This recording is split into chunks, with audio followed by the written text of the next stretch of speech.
Number 3. There was a car accident. A bad one. I was unharmed, but my wife died on impact.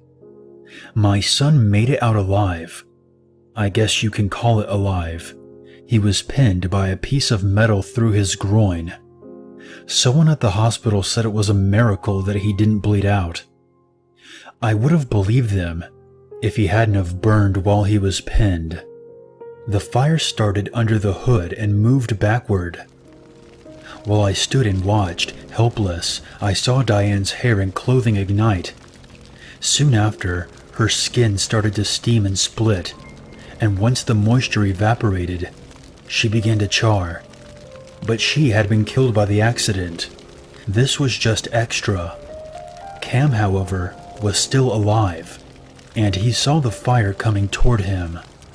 Before he was licked by the flames, the heat had taken a toll. Even from the back seat, his skin started to blister. He screamed and screamed.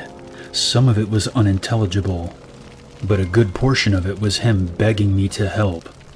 He was completely out of my reach, so I watched him burn.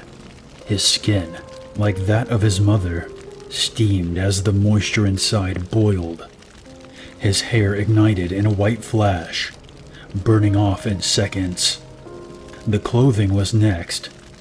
It was cotton, so it went quickly enough, but his sneakers smoldered and melted, coating his feet with molten artificial material. I didn't hear the fire trucks arrive. Before I knew it, I was pushed aside as they doused the car and its occupants with flame-retardant foam. Cam had lost consciousness, but I assumed he died.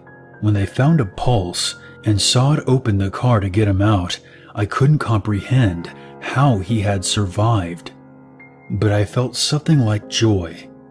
I rode with him in the ambulance to the hospital. It was a while that he was in the burn unit, having 90% of his skin debrided, and that's when that nurse told me how lucky he was.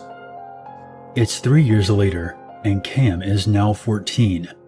His body is a perverse canvas of skin grafts and amputations.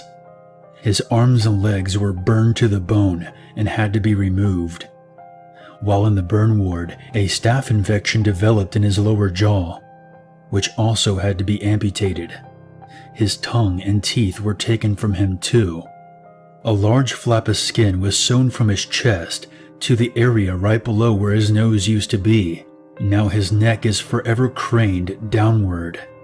His eyes were unscathed. He had the presence of mind to cover them with his hands before they could be completely destroyed by the fire. It must have been that luck they said he had.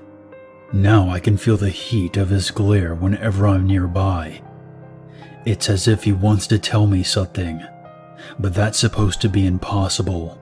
He hasn't demonstrated the ability to communicate at all since the accident. I know differently. I think he's just biding his time. For what, though? I'm too frightened to imagine. But the signs are there. Every day, I have to remove the charred carcasses of birds and squirrels from the area of the yard that Cam can't see from his propped-up position in bed. I keep thinking back to how he must have felt as I watched him burn. His glare tells me he hasn't forgotten. Number 2.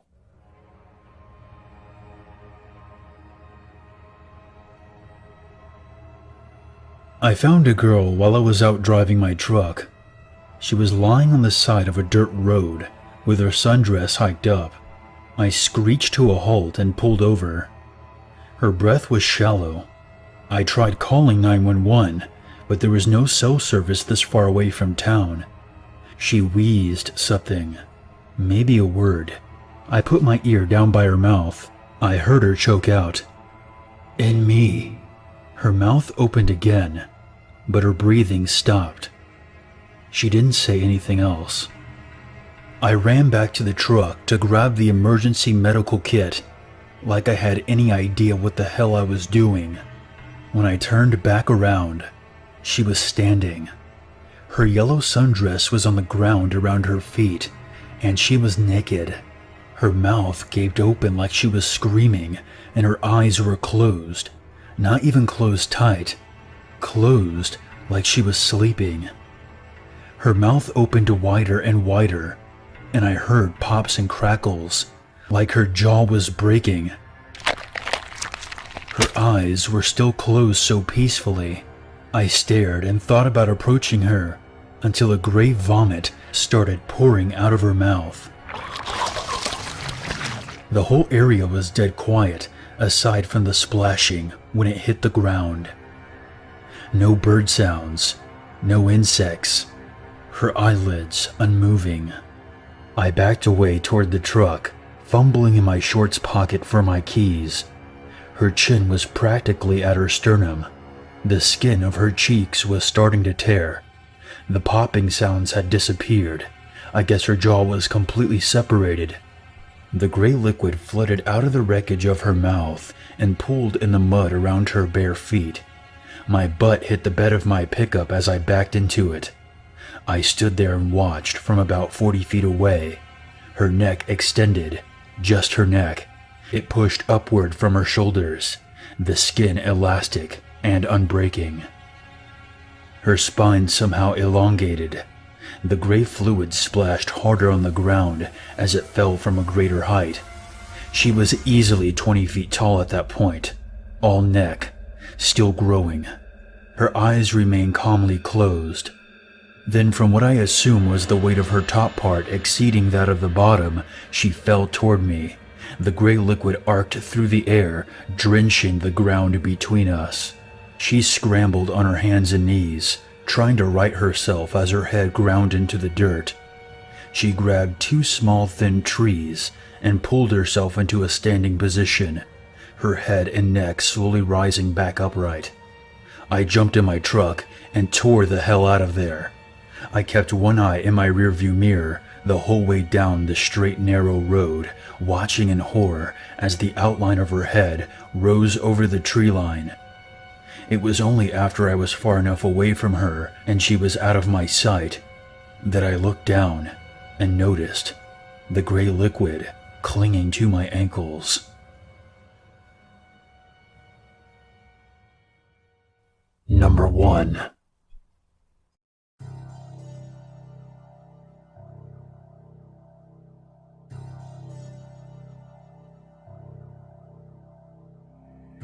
Kara and I love Halloween. We go all out when decorating our house and yard. The neighborhood kids love to see what we put up every year, and even their parents are impressed by the scale and sophistication of the decorations we use. We don't just give out candy. We invite the trick-or-treaters into our home to see our setup. Pumpkins, spiders, skeletons, ghosts, you name it, we've got it.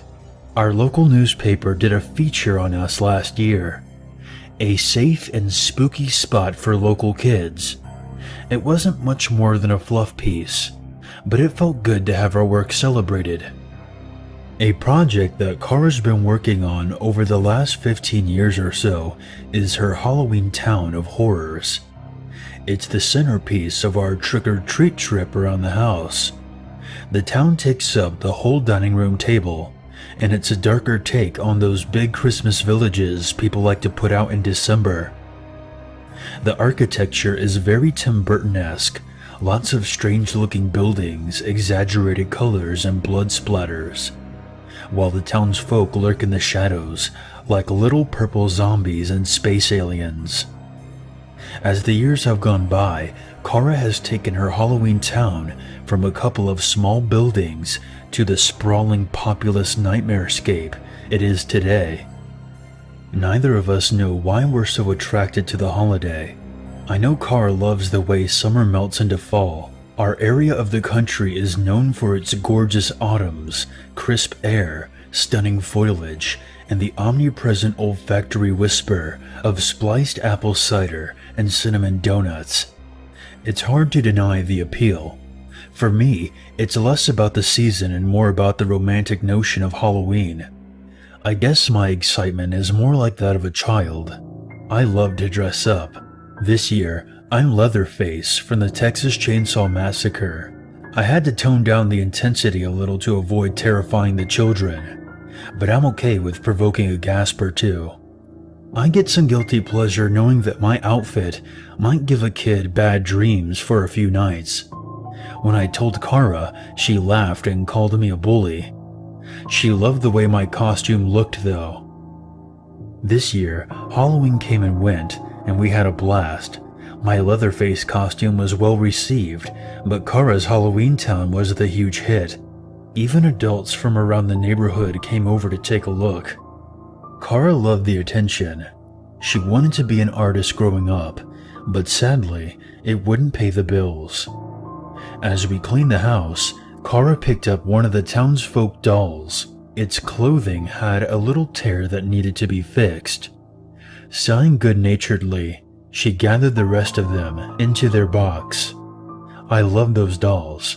Their aesthetic works beautifully with the town Kara puts them in. They range in size from a raisin to a lemon. Some have distinguishable features, others don't. It takes a while for her to make each one, between 2 and 4 months. But her effort always yields a product that's perfect for Halloween. Until she can carry one to term. We both agree they should never go to waste.